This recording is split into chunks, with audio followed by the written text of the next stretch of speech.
Hello, everyone, and welcome back to another episode of the Lunatics Radio Hour podcast. My name is Abby Branker, and I'm sitting here with Kate Rotunda. Hello. Hi, Kate. Welcome to the podcast. Thank you for having me. We're so excited that you're here. Kate is a longtime Lunatics contributor, I would say. You write articles and help us with research and all kinds of things. And going into 2026, we're going to have a bunch of episodes with Kate, and she has helped research on some really, really fun topics. So we're incredibly excited for those. But today we are here to talk about the intersection of horror and feminism, especially through the lens of Frankenhooker. Yes. Just a quick content warning before we get into this episode. We are going to talk about some potentially heavy themes, some themes of, how women are objectified in horror. And so that could include sexual assault and beyond and other things like that. So just be aware that we're never going to be too graphic, but that is something that's going to come up today. So if you're not comfortable with that, we wanted to make sure that you were aware of it. So you came to me with this idea. This was something that you wanted to talk about. Yes. Tell us why. Well, I'm a huge feminist and a huge horror fan, and you can't ignore feminism and horror, especially misogyny in horror. It happens all the time. It is still so prevalent. You'd think it would have gone down, but it's not. Recently, I watched Frankenhooker for the first time, and I fell in love with it. It is so campy. It is so crazy.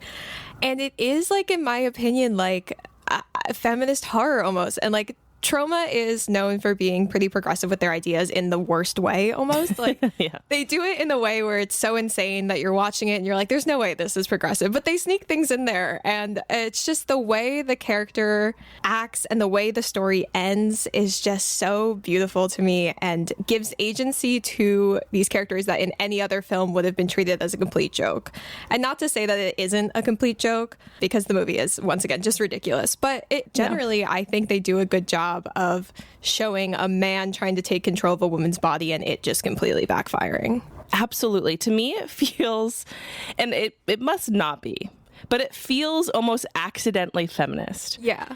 I actually just watched it for the first time as well in preparation for this episode, and I thought it was fantastic. Largely, it not perfect, right? Yeah, of course. But I had so much fun watching it. It had such a fun arc. To your point, it kind of sidesteps the things you think that it might. Mm-hmm. The way that it sets up, you're like, oh God, this is going to be a mess, right? Not that it isn't a mess, but it's a mess in a way that has a bit of a heart and has, to your point, an ending that feels really satisfying as a woman watching horror films like this all the time. Yeah, I thought it was a blast. I also am such a Frankenstein fan that seeing those 80s remakes of some of those scenes was really fun in a different way. To your point, there's some stuff that feels really great. It feels really validating for our main character, right? Elizabeth Shelley, who is obviously a little bit of a nod to Mary Shelley with her name. Yes. It doesn't feel as satisfying, for example, for the sex workers in the movie, of course. Definitely big problems there. Yeah. And to your point about the drug use and all of that stuff, there's issues. There's issues with that. That aside, I think you're right. When Kate first came to me and she was like, I want to talk about how Frankenhooker is a feminist film. I was like, what? I've never seen this movie, but there's no way. It's the title alone. The title alone, right? We don't even say that word anymore. Yeah, it's really, and we're going to have some mild spoilers, I'll say, for this, but you should definitely watch it. Oh, yeah. And I guess we'll give a little bit of context around Frankenhooker for people who haven't seen it. Yeah. So the film came out in 1980, and do you want to kind of give people a really high-level plot overview?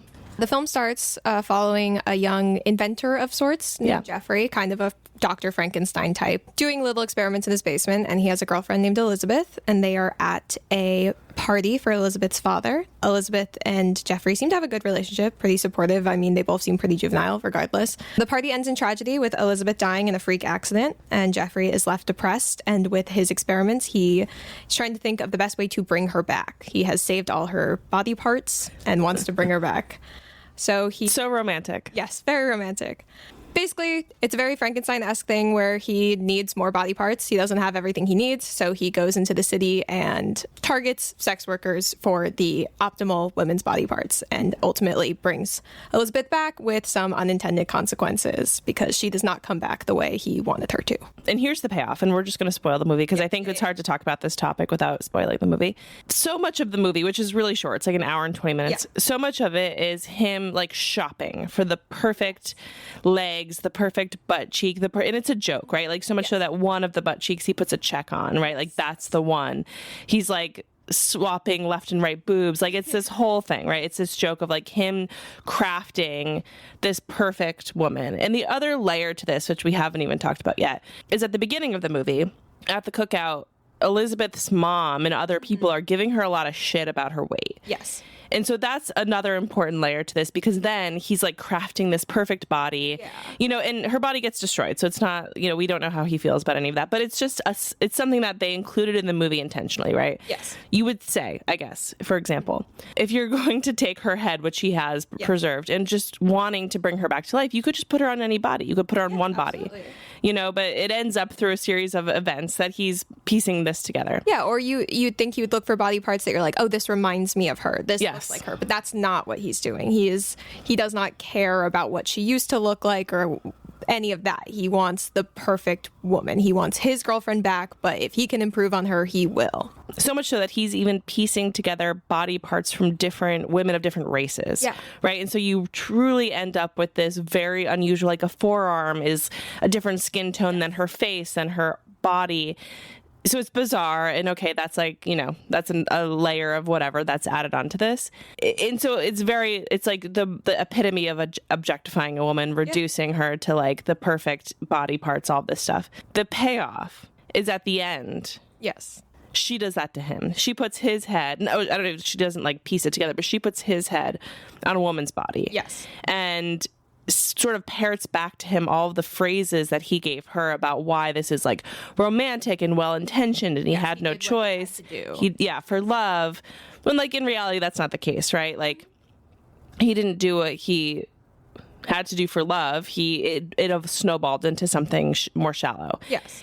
And so she pays it back to him at the end in a really satisfying way, because she's literally verbatim saying all these things that he said to her, and he has to like sit with that, and you see his face of terror, as it zooms out at the end and you see his full body. Yeah, and the movie definitely also, I think, goes into the Madonna whore complex a little bit, because he has Elizabeth basically as his girlfriend, like the one he's in love with in the beginning. So when she dies, he wants her to come back. And so he goes to these sex workers in New York and treats them like they're nothing. He buys them. He basically inadvertently kills them in one of the craziest scenes of all time. Oh, yes.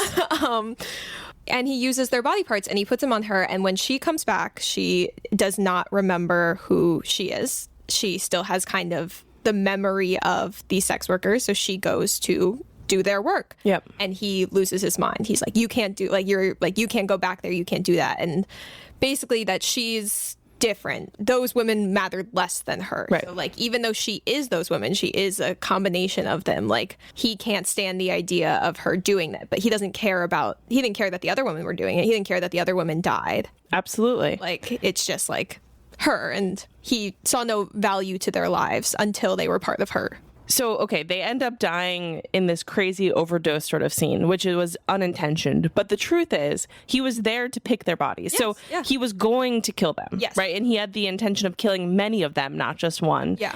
And regardless of sort of how it came about in the plot, he had that intention. So it wasn't like he was holier than thou going into this. He had that plan. Well, there's also another character named Zorro, who plays the pimp of the sex workers, who is the real villain of the story in a sense, sort of like how the movie is presenting it, who also gets his at the end, like basically gets revenge at the end against him.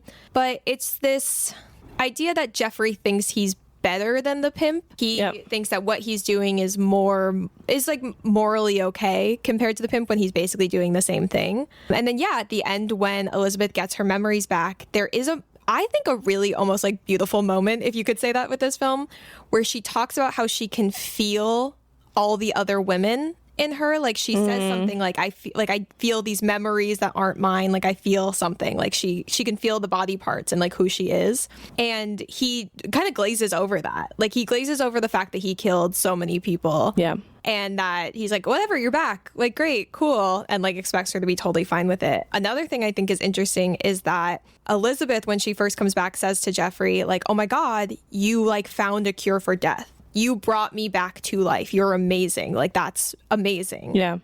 In reality, it is amazing to think about. Like, yeah, he brought her back to life. But then he and I think this is very intentional, he says that it only works on women. He only came up with like a serum for women. Yep. And it's because it's just another version of him being selfish. Like, it's just like, he's like, oh yeah, I only made it for you. Like, he doesn't care about the bringing back from death. He cares about like, I need that girl back. Right. But on a like lighter note, generally, the movie is just so fun, and you get to watch this like crazy looking creature stomp around Manhattan, like parroting these like weird phrases. And then the men she interacts with, who like, again, like she interacts with so many different men that like don't notice she's a Frankenstein because they're just so enamored with her sexuality. Yeah. Like, and she like fucks them up. She's super strong. Yeah, she's like really strong. She like takes no shit. She's like all of these things, and I just think it's like a good time. Like, aside from the fact that like I love that the like feminist themes in it, but it's just a fun movie to watch. And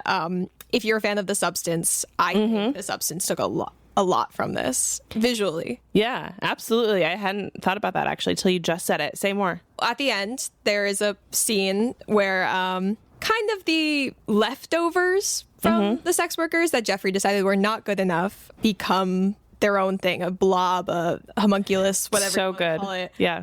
And it's just a mix of like boobs and legs and like mouths and everything, and they take their revenge on their pimp. But I just also recently watched The Substance, and there's a scene, if you've seen The Substance, similar to that at the end, that I think just visually takes from this movie a lot. And it's just it's almost like a commentary on women just being a combination of body parts to certain men. Like, that's all they are. But when those body parts take their own action, that's when it becomes a problem. So it's like these men trying to control these women, and then these women getting agency, still from the viewpoint of them just being their bodies by these men, but now scary because they can do something about it.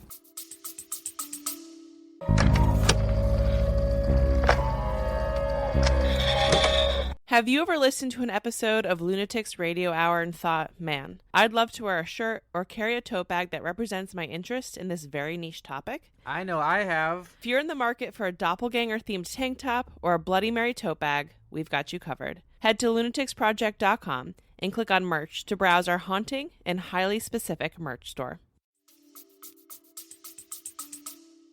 Yeah, absolutely. And I think The Substance is actually a great movie to talk about in this episode because I thought it was fantastic. I loved it. Yeah. The overarching theme of The Substance really is, like, I felt like it was like probably felt as a deeply personal film to a lot of women for different reasons, because so much of it is about defining your self-worth, especially through the eyes of men. Yes. But more so than that, like through your physical body, through the eyes of men, right? And and it devolves from there and goes from there. But I think there's a lot of similarities to that with feminism in general in horror. And The Substance is also a film that feels like it addresses that in a progressive way. Yes. And not, as a byproduct of wanting to kill people who are having sex or, things like that. Yeah. Well, I think especially one of the things I loved about The Substance, and I think it's just true in Hollywood generally, is the commentary on women becoming less valuable as they age. Yeah, absolutely. And that's huge, especially with actresses and just in the industry and in life in general. Women are treated as invisible or like less than the older and older they get because they are no longer sexually desirable. Yep. And one thing I also loved about The Substance is, while the bodies are viewed sexually, because they have to be, because that's part of the commentary, is that this person is looked at in a sexual manner. The way she degrades over time, especially as the movie goes on, kind of is different from a lot of horror movies, especially when it comes to so spoilers for The Substance, when Eliza Sue at the end dies, she's this horrible, monstrous being.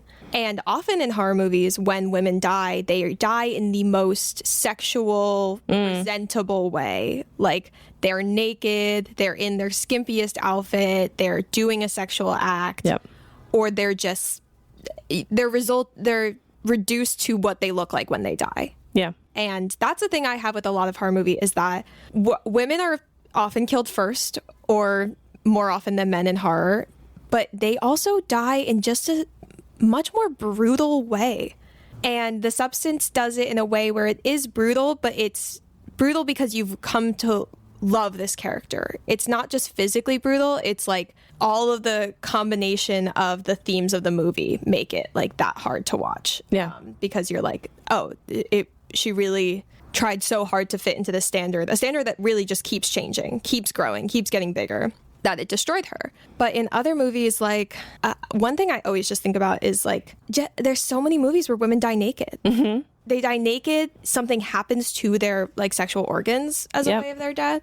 I know you hate the Terrifier movies. I do, but I honestly, this whole time you've been talking, it's all I can think about. Yeah, and this is why I hate them. Yeah, right? Oh, absolutely, absolutely. And like, I have a weird thing with like, I just like fun movies sometimes. But Terrifier, I rewatched the first one recently, and there is a scene where a woman is cut like upside down and naked from her vagina to her head. Yep. And it is long, and it is so unnecessary. Like, I know those movies are all about gore, but like that death in particular, and just the death of women in those movies are so rough to watch. That death in particular is burned into my brain in a way that I was thinking about it while you were speaking. Like, it's so... And I want to pause, actually, because I think there's something interesting I'm thinking about as you're talking, and I think that you and I share in this, which is being a woman who loves horror, whose like personality is defined on the fact that they love horror, is a really interesting place to be, especially as women who are hyper feminist and progressive and whatever, all these other things. Because I think, and I noticed you just did this a little bit, and I do this too, you almost sometimes feel like, depending on the crowd, you need to apologize for liking Terrifier or apologize for liking Halloween or whatever, or vice versa. If you're talking to like horror people in a different, sort of social group, like never bring up your commentary on it, right? Or your pushback on it. And like the truth is somewhere in the middle. I think you and I both, and many people will agree, I can love these movies or love extremely graphic horror movies, but also be critical of the treatment of women in them. Yeah. And that's, I think, important to talk about. Like, it's not an all or nothing thing. And in a lot of these cases, there's films that are transformative and deeply personal and all of these things, but also there's issues with the way people are represented, and not just women, of course, many other types of groups, and as the genre evolves, like, I feel like it's really starting to shift only in the last few years into something that's more, and maybe that's unfair, but something that feels like there's more awareness of this sort of thing in it sometimes. But even with Frankenhooker, going back briefly just to say, like Frankenhooker is incredibly fun. Yes. It's both problematic and progressive at the same time. And that's okay because we're talking about it and addressing it. Yeah. I think it's important to address, like, you can like something, and God knows I love insanely awful horror movies. Like, I like just bad horror movies, mistreatment of like everyone. Yeah. But it's you can't ignore those. You can't throw them aside, and you can't just pretend they never happened, because that's never going to get you anywhere. Like, and not to say that like you have to love them if they're bad, and you can be turned off by a horror movie because of something they did. Yeah, like Terrifier. Like Terrifier. Like, that's a totally valid reason to not like something. Yeah. But it's this need to, like you said, like, apologize for it. Especially, like, and this is a broad statement, but you never really see men apologizing for liking a movie where women are brutalized. Like, yep. So, like, it's just something that, but it is hard sometimes, because I will watch horror and just a scene will happen and I'm like, really? Like that? Another scene that I talk about all the time, to jump to another movie, is in Final Destination 3, one of my favorite movies. There is a scene where two girls die in a tanning bed. And if anyone's seen this movie, knows this scene. And Final Destination is known for its brutal deaths. Final Destination, that's all those movies are. There's barely any plot. There's just crazy deaths. But there's a difference between, like, in horror movies, people are killed in brutal ways sometimes because that character sucks and you want to see them die that way. In Final Destination 3, it's like two of like very sweet girls who are just there to be like kind of bimbos. Yeah. And then they die naked in a tanning bed for like, I want to say like 5 minutes. Yeah. Of just like horrible screaming. And it just like it takes you out of it for a second. It took me out of it, where I'm just like, why did this need to happen? Like, and I really don't know the answer as to why it needed to happen, other than for fun, to see their boobs, to see like whatever. Like, it's just rough, and it stings you a little bit, especially like while watching older things. You're just like, oh, that felt really gratuitous for no reason. Even in a movie where gore is everywhere, felt really weird.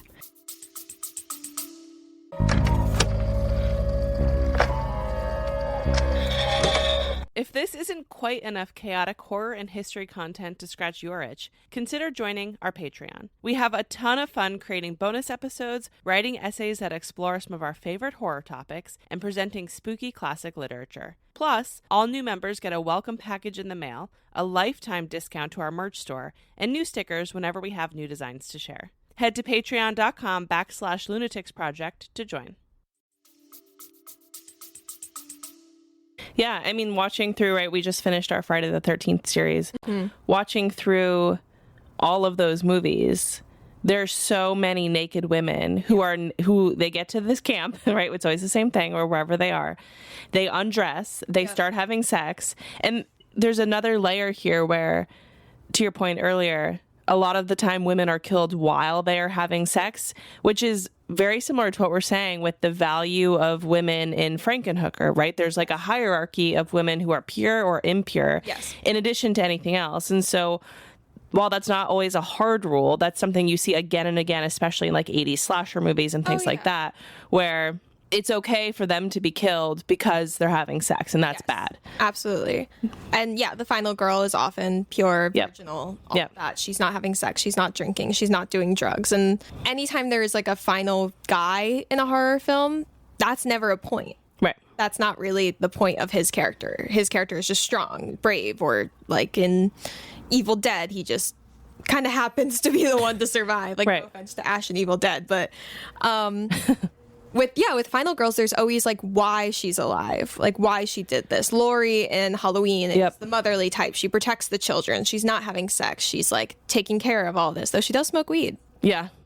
Poorly, but poorly. She tries, gives it her best. Yeah, even that, they have to make a point that she's bad at it. Yeah, she's coughing and this is not something she does often, but she takes in the children, she protects the children. Or in Friday the 13th, Alice, she's not doing anything. She's not off having sex. She's there to do her job, and that's it. Or even in like Alien, like not even a sexual thing, but like obeying the rules. Like, I love Alien, and I think Ripley is a complete badass, but no one likes Ripley in that movie. Yeah. If you watch that movie over, her crewmates like don't like her because she's stoic, she's hardened, she's like kind of, compared to the other woman, not crying all the time. She's like, masculine. Yeah, she's very masculine, especially because she was written as a man first. Yeah, exactly. But then at the end, she gets like in her underwear for no reason. That always surprises me when I watch that movie. There's a scene at the end when she's in the escape pod where she just strips down to her underwear for no reason. There's simply no reason for that scene other than, I guess she's a woman final girl, so we got to have at least one scene where she's half naked. Yeah.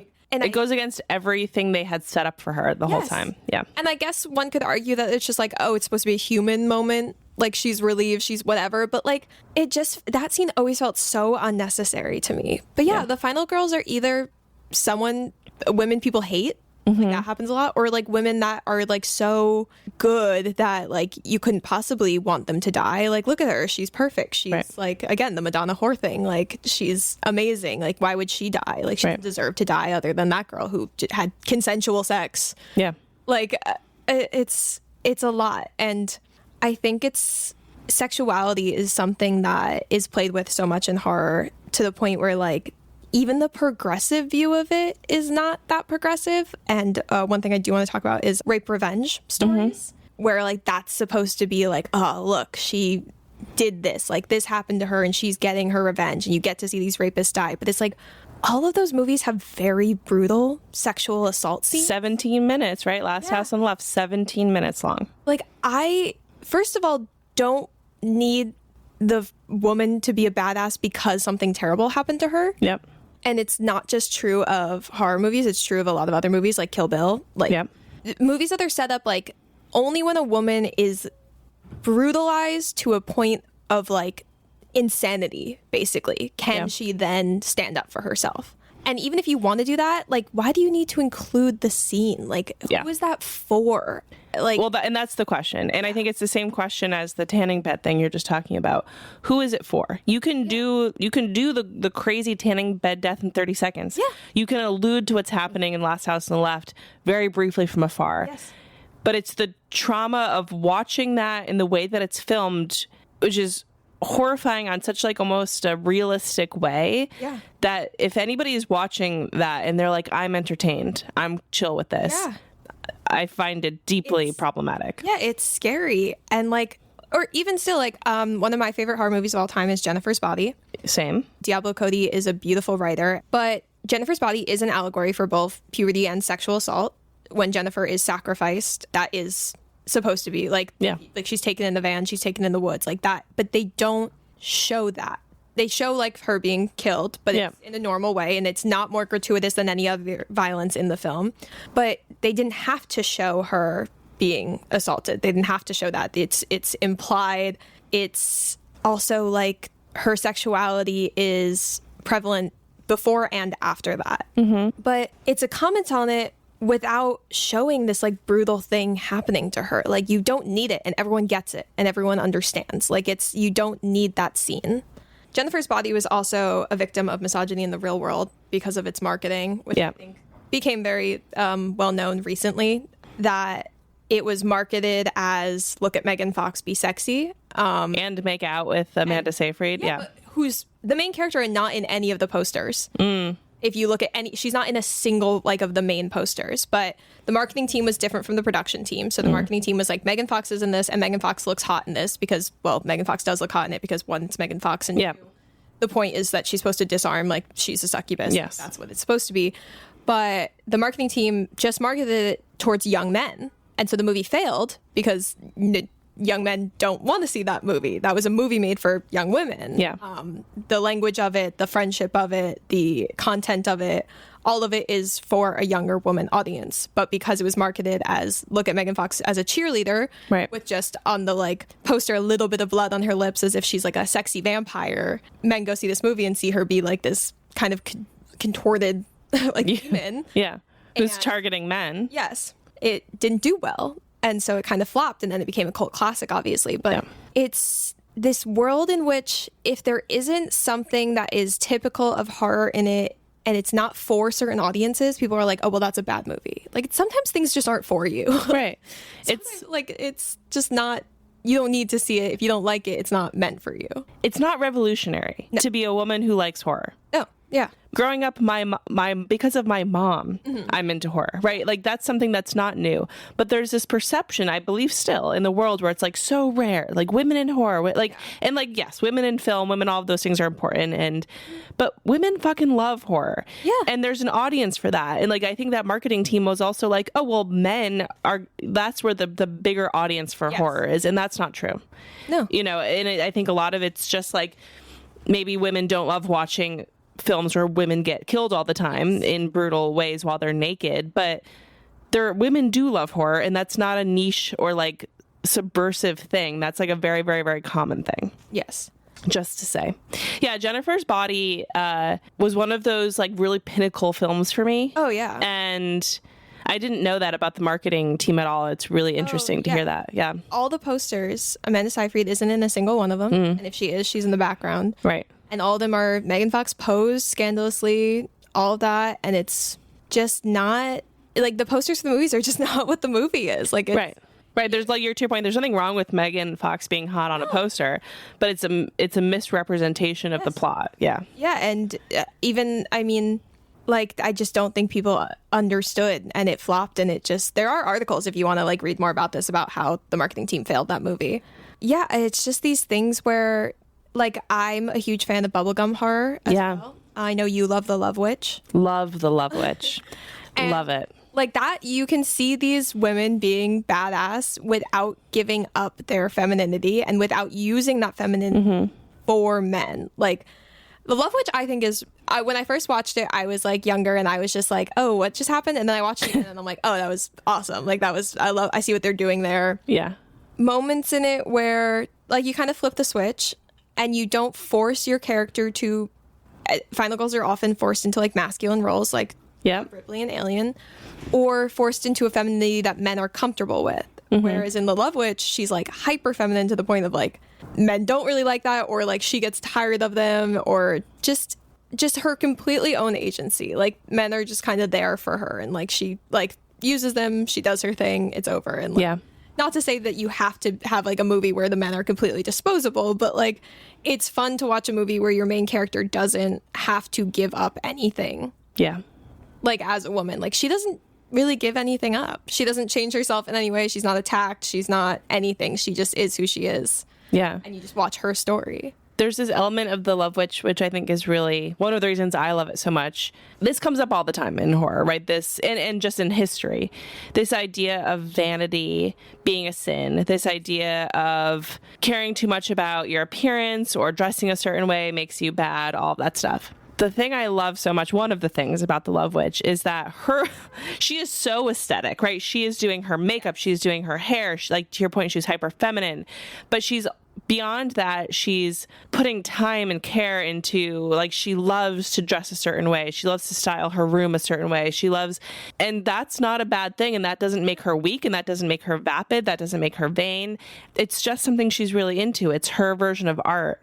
And I find that to be so fun. And it's almost like we see her like dream world almost through her eyes. Yes. And I love the part in that movie, which at first I was really confused by, but as years go on, I am so warmed up to it, where there's two moments. One where you just see a shit ton of modern cars, and the other time when someone's on like an iPhone, and you're like, oh, she's in the modern world. Like they're purposefully doing that. She's just creating this like art space for herself.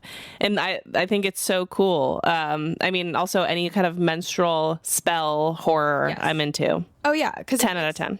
It is. I was talking to someone and they were like, oh yeah, like the menstrual stuff in Midsommar and in Love Witch. We were talking about that. And they were just like, oh yeah, that made me really uncomfortable. And I'm like, the blood in Midsommar was the part that made you the most uncomfortable. Right. Like, that's what, like, it's just this need to see what you're used to seeing, especially in horror. And it happens a lot where, like, original horror is something that is, like, so sought after. Like, it's hard. It's been happening forever. Yeah. And it's almost impossible. And that's fine, because you can play with things so much.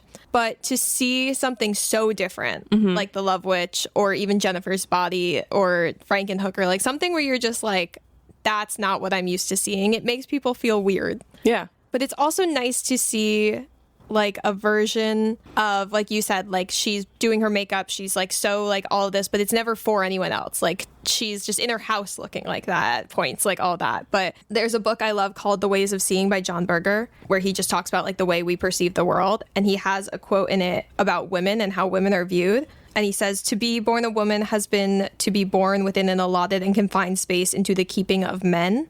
And he also says, a woman must continually watch herself. She is almost continually accompanied by her own image of herself. While she is walking across a room or while she is weeping at the death of her father, she can scarcely avoid envisioning herself walking or weeping. From earliest childhood, she has been taught and persuaded to survey herself continuously. Yeah. So basically just like this feeling of being watched, this feeling of you need to look a certain way, you need to act a certain way, that in horror is punished often with women. Like women doing what women are, like, quote unquote, supposed to do, which is dress a certain way, act a certain way, like sleep with men, but don't sleep with men. Like any of this is punished. Right. And obviously men are punished for having sex in horror too.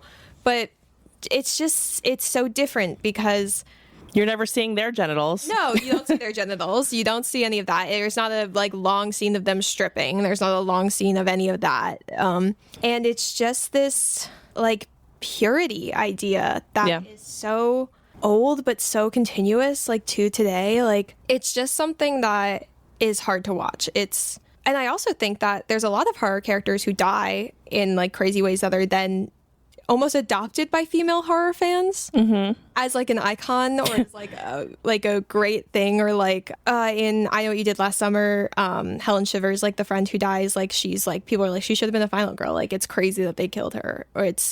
Or in Frankenhooker, I think she's iconic. I think all the sex workers are iconic. Yeah. And it's just like, or in Terrifier, like her friend in the beginning is like so fun and like free and like awesome. Like, and all she does is, she bothers him a little bit, but whatever. And it's these characters that like you're sad seeing die, because I'm all for a gratuitous death scene if the character is an asshole. I love watching like asshole horror characters really get like crazy death scenes because you're like, But with women, they're like, they do like one thing wrong. Or never mentioned again. One thing I want to talk about was in Scream, Tatum Riley. Yeah. has one of the craziest deaths in that movie, in my opinion. Everyone else is stabbed. Everyone else is stabbed and left to die. She's like running, screaming, trying to crawl through the garage, gets stuck in the garage, is like slowly brought up and killed. And this is the main character's best friend. One of the other main characters' little sister, and she's never mentioned again. They may offhandedly mention her in the rest of the series, but barely. They don't have a scene of mourning. They don't have anything. Like, she just dies and it's over. Like, it's such a crazy long scene for a character that is not a throwaway character. And they have this like long scene and then they throw her away. Right. Yeah. It's actually interesting. I'm thinking about all this too as you're talking. I almost feel like, in a way, going back to Jennifer's Body, but to so many other horror films, there is like this rebellion, this active rebellion that comes with queer horror, especially for women. Yes. Because, right, to everything we're talking about, like, women are perceived in horror through the eyes of men generally. And we're talking about like a straight sort of cis het situation. But when you have scenes like in Jennifer's Body, or just like generally queer horror, it feels like just almost by nature it flips that on its head. Yeah. Because you're not, I'm thinking about bodies a little bit, but you're not like, those characters aren't inherently there to serve men or male audiences. And maybe they do, whatever. Yes. But like, there's a different angle to it. And just even that shift is so powerful, in movies as they come out now. Yeah. And I'm not saying that like you can't have sex in movies. Or no, of course not. Obviously, you can't prevent audiences from being assholes. Yeah. Towards characters, especially like complex female characters. Like, people end up hating them when like, just if it were a man doing the same thing, they'd be like, oh, well, he's going through a lot. Yeah. But you don't have to play into it. And I'm not saying you even need to like have the most progressive take. Just like treat them like other people in your film. Like, if a man dies in your film in a crazy way, sure, have a woman die in a crazy way. But if a man dies in your film and it's kind of normal, like, then keep your deaths consistent.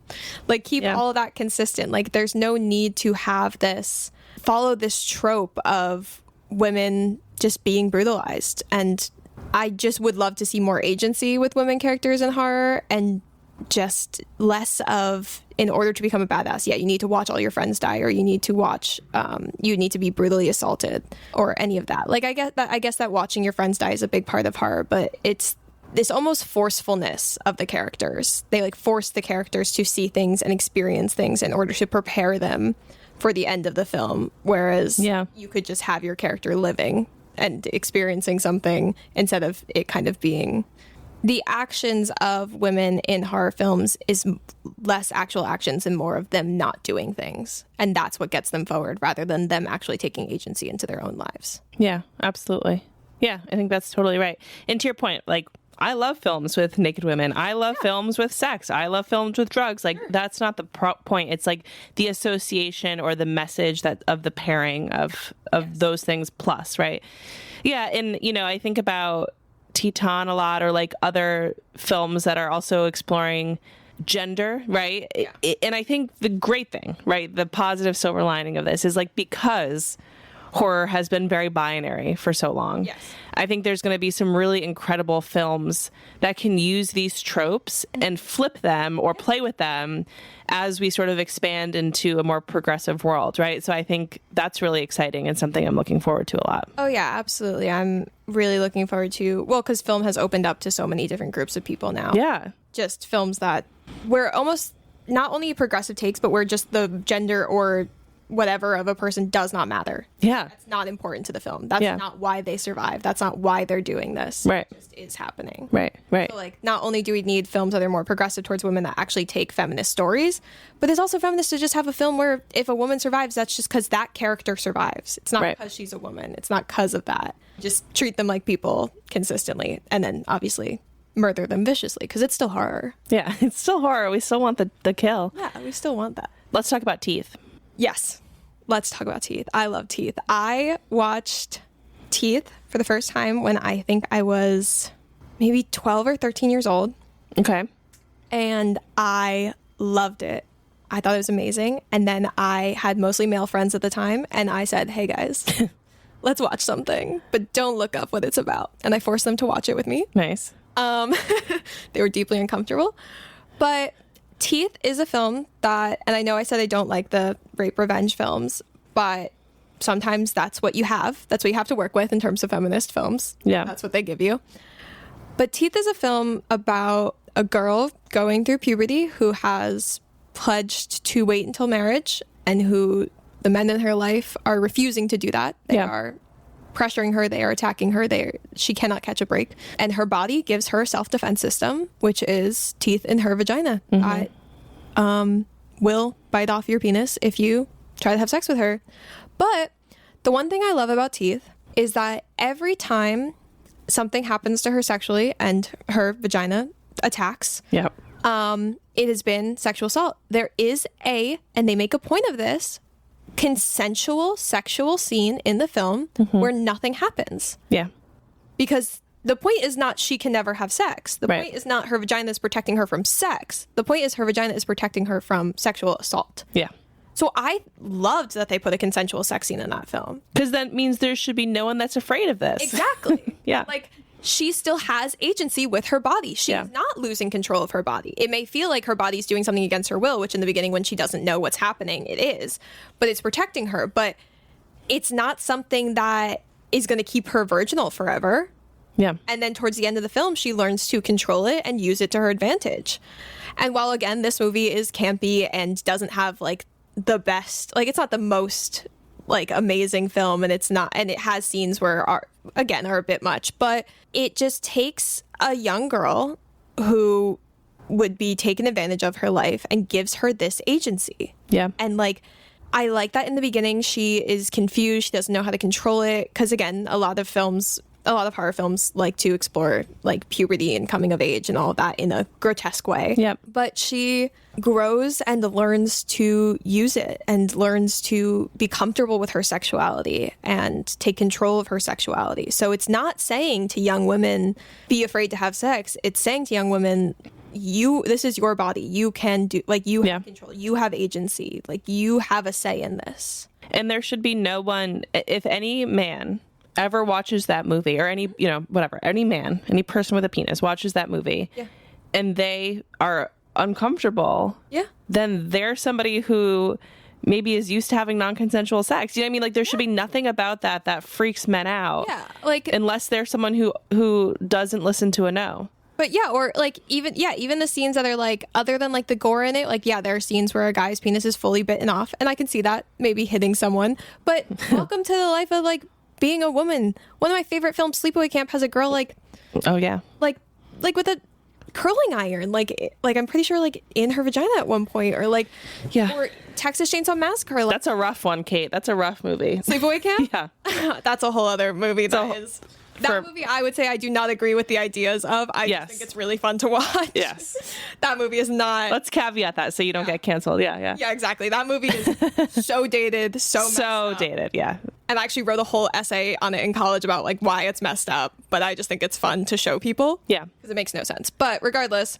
Terrifier has women's boobs being cut off. Again, her being, like, cut straight down from her vagina. Like, Texas Chainsaw Massacre. She's hooked on that hook. That is, like, one of the worst. Like, that makes my skin crawl. That movie is hard for me to watch. So yes, there are gory scenes in it where I can see it making you uncomfortable, especially with genital things. But, like, that's horror movies. Like, there's gonna be gore in it that makes you feel icky. Right. But other than that, the deaths aren't happening for no reason. The deaths they're done by her and done by her body for a reason. And there's there's just so much agency with her character. Like, she becomes this, like, powerful woman, and wish everyone had that defense mechanism. That'd be great, but obviously not real. But not real yet, but maybe our bodies will evolve. But it's just this character who is treated as a joke in the beginning that knows what she wants, and her also idea, like, though she does end up having sex before marriage consensually, it's not something that feels like a betrayal to her character. Mm-hmm. Nothing is done for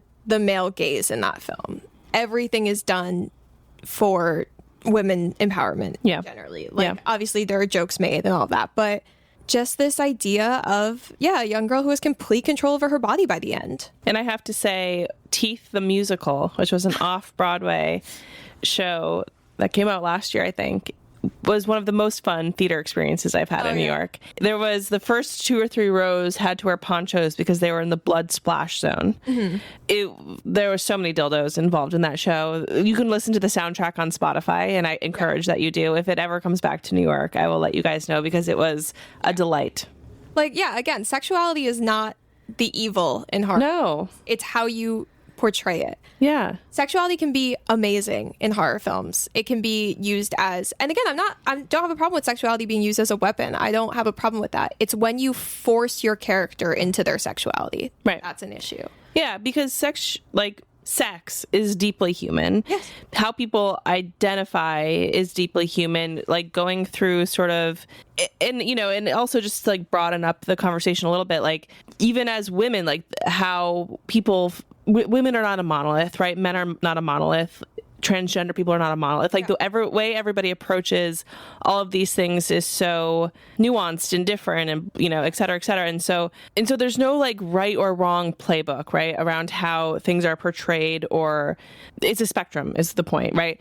But there are things that feel incredibly difficult to watch, regardless, I would hope, of your personal identity, right? Yeah. To see a certain type of person portrayed over and over and over again and killed in a certain way over and over and over again is exhausting. Yeah, and it's true of different races. It's true of trans people in horror. There's actually, I think, a book just came out not that long ago about like transness in horror and just how they're always portrayed as the monsters. Yeah. And again, like... Sleepaway Camp, yeah. But like even that movie, it's not even it's, again, a forced upon the character. Yeah. Like, if characters make choices, that's acceptable. In Teeth, she ends up making the choice to, again, in the beginning, it's like a little, like, sloppy, but she makes the choice to use this as a weapon. And she uses it to her advantage. But then you look at something like even, Last House on the Left, like, just something that is forced on them. Yeah. Her sexuality is forced on her. Her revenge is forced on her. Like, this revenge never would have had to happen. And like, Jennifer's Body, she uses her sexuality to her advantage as well, but also she was forced to become that. But but that's the commentary on it. Like other films, like they force them to become it and they're like, yeah, that's cool. That's great. She's a badass. She kills all her rapists. But in Jennifer's Body, it's a comment on being forced to become this, like ruining other people's lives and seeing your friend like kind of have this happen to them.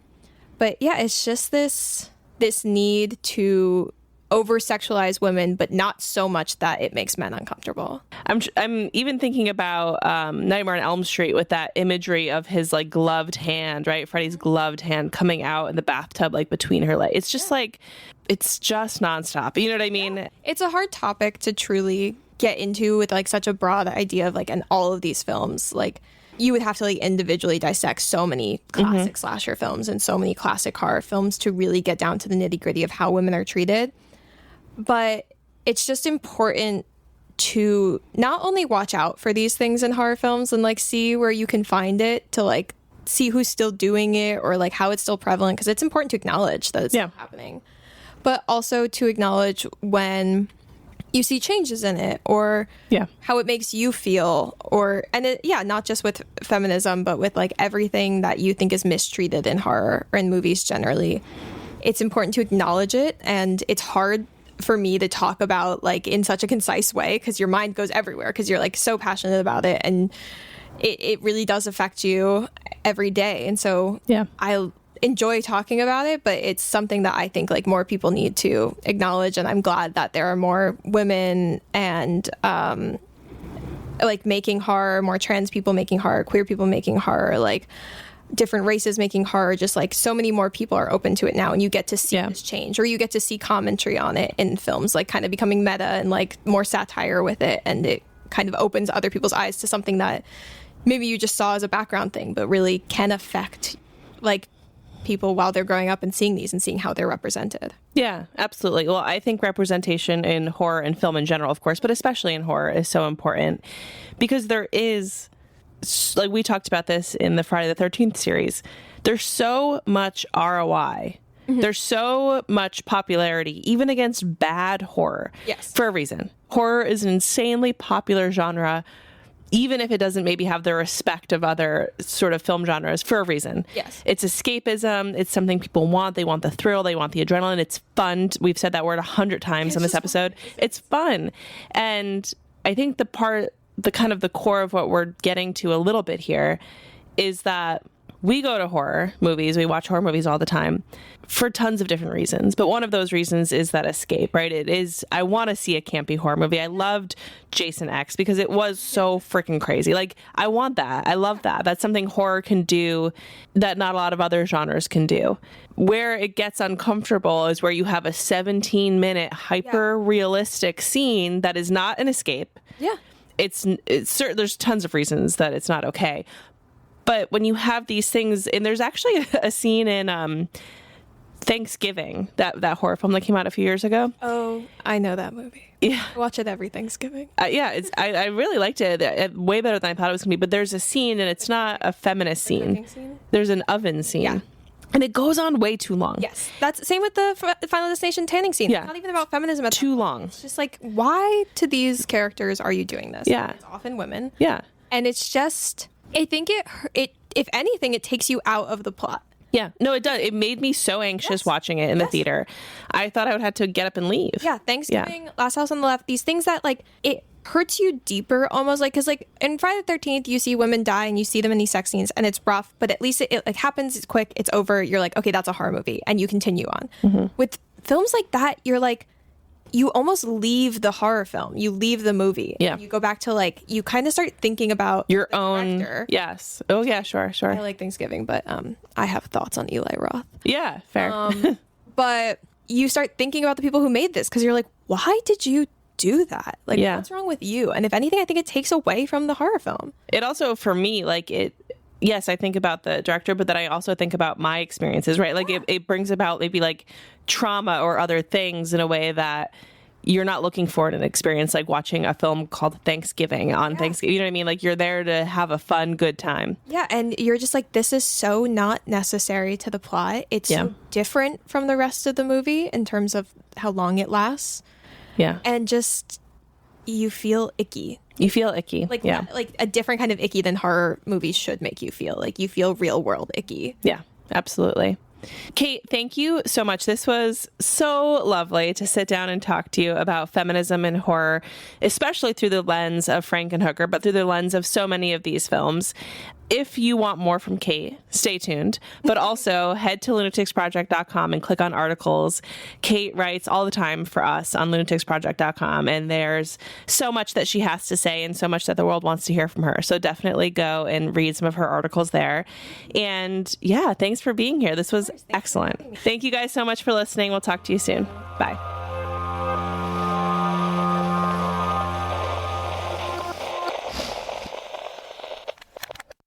Looking for even more creepy content? Consider joining our Patreon for way more content just like this, including bonus episodes and very special deep dives. You can also join us on Discord if you want to stay involved in the conversation, and find our video content on YouTube, TikTok, or Twitter, Facebook, Instagram, anywhere you like to get your social updates. And of course, head to lunaticsproject.com where you'll find our very, very spooky merch and links to everything you need to know. Are you upset by our egregious fabrication of facts? Tell us about it on Discord.